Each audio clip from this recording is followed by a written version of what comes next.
Hello friends, Meena की रसोई में आपका स्वागत है। तो कैसे हैं आप सभी।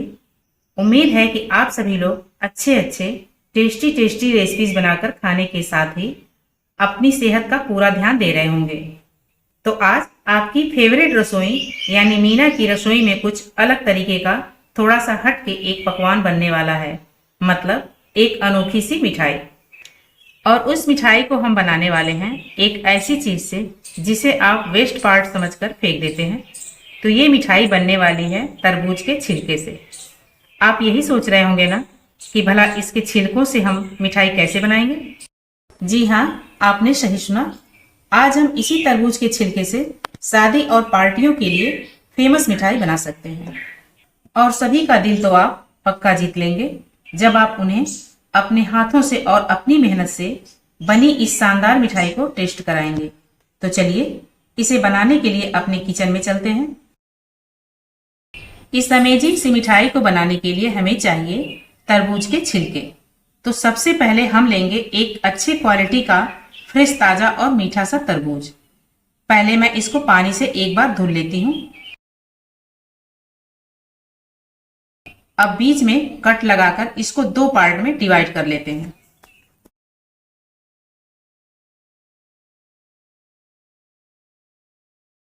अब क्या करेंगे कि इसे हम इस तरह से छोटी छोटी पीसेज में कट कर लेंगे।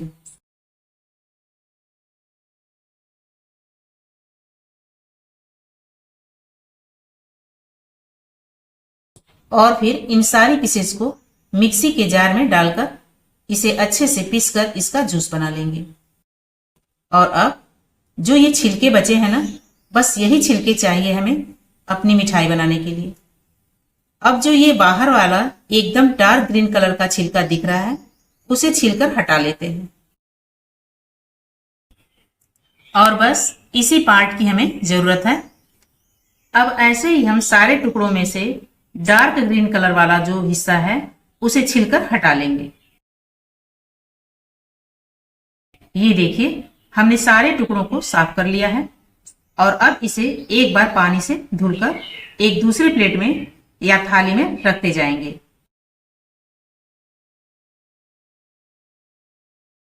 अब क्या करना है, आप ले लीजिए एक फॉर्क, जो मैगी खाने वाला चम्मच होता है ना, या फिर आप कोई चाकू या नुकीली चीज भी ले सकते हैं। और इससे हम इन सारे छिलकों को इस तरह से प्रिक करेंगे। दोनों साइड में इसे अच्छे से प्रिक कीजिए। इतना ज्यादा भी आपको प्रिक नहीं करना है कि ये बीच से कहीं से भी कट या अलग हो जाए। इसी तरह एक एक करते हुए हम सारे पार्ट को भी ऐसे ही प्रिक करेंगे। आपको तरबूज खाने के फायदे तो पता ही होंगे, लेकिन मैं आपको तरबूज के छिलके के भी फायदे बता दूं। तरबूज के छिलके खाने से हमारे शरीर की रोग प्रतिरोधक क्षमता मजबूत होती है। आप इसकी सब्जी बनाकर खा सकते हैं। तरबूज के छिलके खाने पर शरीर को रोज की जरूरत का 30% विटामिन सी मिलता है। ब्लड प्रेशर के पेशेंट के लिए तरबूज के छिलकों का सेवन बेहद फायदेमंद होता है। तरबूज का जो रेड वाला पार्ट होता है, जिसे हम बहुत चाव से खाते हैं, उसकी तुलना में तरबूज के छिलके में चीनी कम और फाइबर ज्यादा होता है। कहने का मतलब है कि तरबूज के अंदर के रेड वाले पार्ट के साथ इसका ये हल्का ग्रीन कलर वाला पार्ट भी बहुत ही फायदेमंद होता है।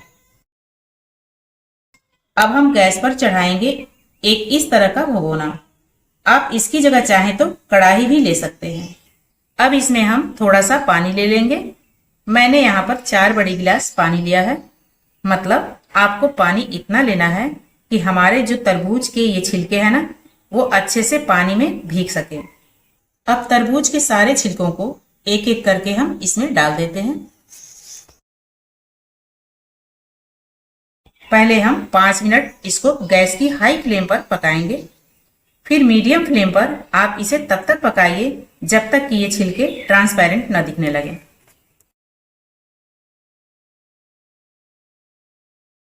अब हमारे छिलके अच्छे से पक चुके हैं या नहीं, ये पता करने के लिए आप एक छिलके को इसमें से निकालकर चेक कीजिए।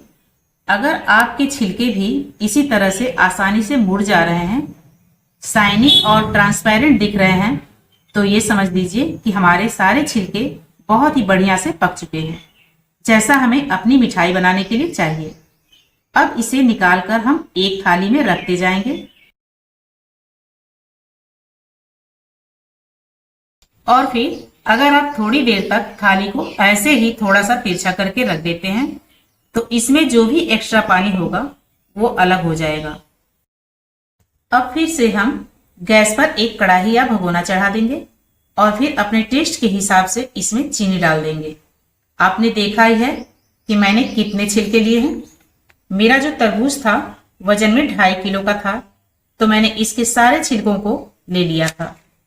तो उसी हिसाब से मैं यहाँ पर 2 कप चीनी ले रही हूँ और फिर उसी कप से 1 कप पानी डालकर चीनी को अच्छे से घुल जाने देंगे।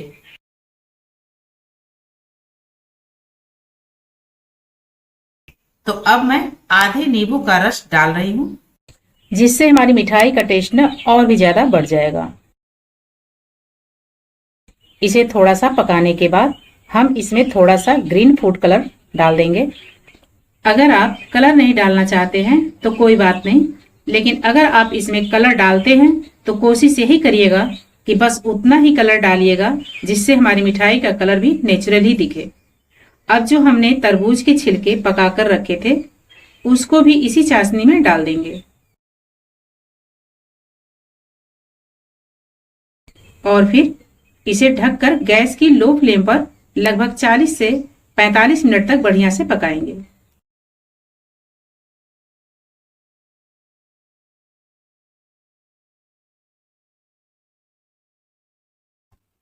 इसी बीच 2-3 इलायची लेकर इसका पाउडर बनाकर हम इसमें डाल देंगे। इसे एक बार इस तरह से थोड़ा सा डीप कर लेंगे और जब तक ये पक रहा है चलिए हम इसकी स्टफिंग तैयार कर लेते हैं। देखिए, इसकी स्टफिंग बनाने के लिए मैंने यहाँ पर 1 कटोरी नारियल के बुरादे और 1 कटोरी के करीब ही चॉप्ड काजू बादाम और पिस्ते लिए हैं।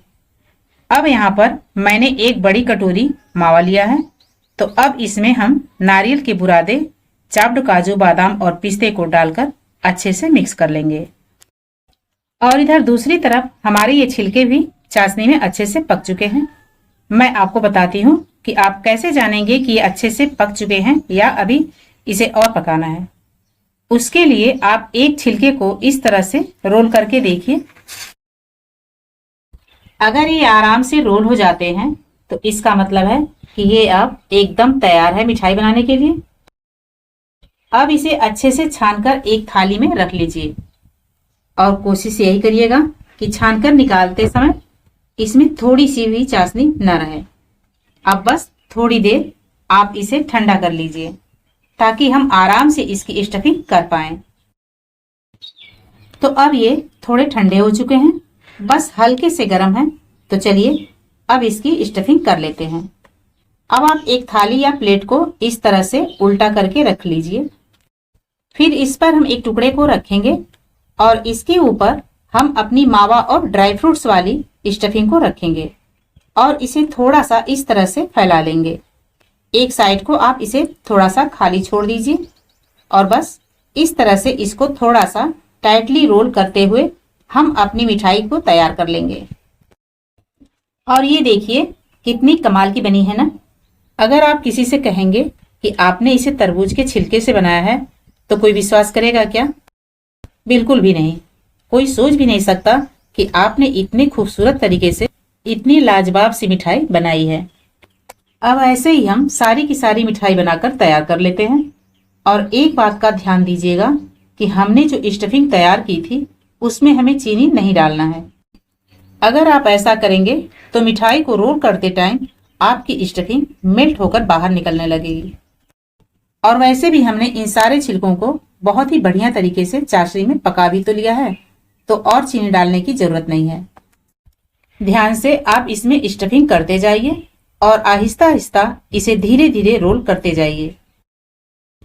बस इसी तरीके से हमें सारी मिठाई बनाकर तैयार कर लेनी है।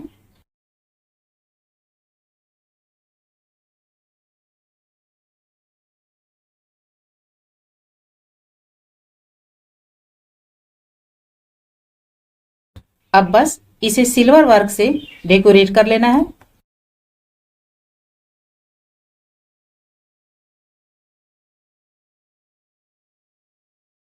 और अब ये लीजिए, लग रही है ना हमारी मिठाई एकदम शानदार। मुझे तो देखते ही मुंह में पानी आने लगा है, रहा नहीं जा रहा है। तो आप भी इसी तरीके से बिना किसी तामझाम के फटाफट से ये टेस्टी और कमाल की मिठाई बनाकर सभी का मुंह मीठा करें। तो आप ये रेसिपी एक बार जरूर ट्राई करिएगा, बहुत ही टेस्टी मिठाई बनेगी, यकीन करिए। आप एक बार बना लेंगे ना तो आप हमेशा ये मिठाई बनाना चाहेंगे। कोई भी त्योहार हो या पूजा पाठ हो, आप ये स्पेशल सी मिठाई जरूर बनाएं और अपने अनुभव को कमेंट बॉक्स में मेरे साथ जरूर शेयर कीजिएगा। उम्मीद है कि आपको ये रेसिपी बेहद पसंद आई होगी। तो इस वीडियो को लाइक करें, ज्यादा से ज्यादा शेयर कीजिए अपने फैमिली, रिलेटिव्स और फ्रेंड्स में। और आपके अपने चैनल मीना की रसोई को सब्सक्राइब करके बेल आइकन को प्रेस कर दीजिए, ऐसे ही और भी मजेदार सी रेसिपीज देखने के लिए। तो चलिए अब मिलते हैं अगली वीडियो में एक नई रेसिपी के साथ। तब तक के लिए धन्यवाद।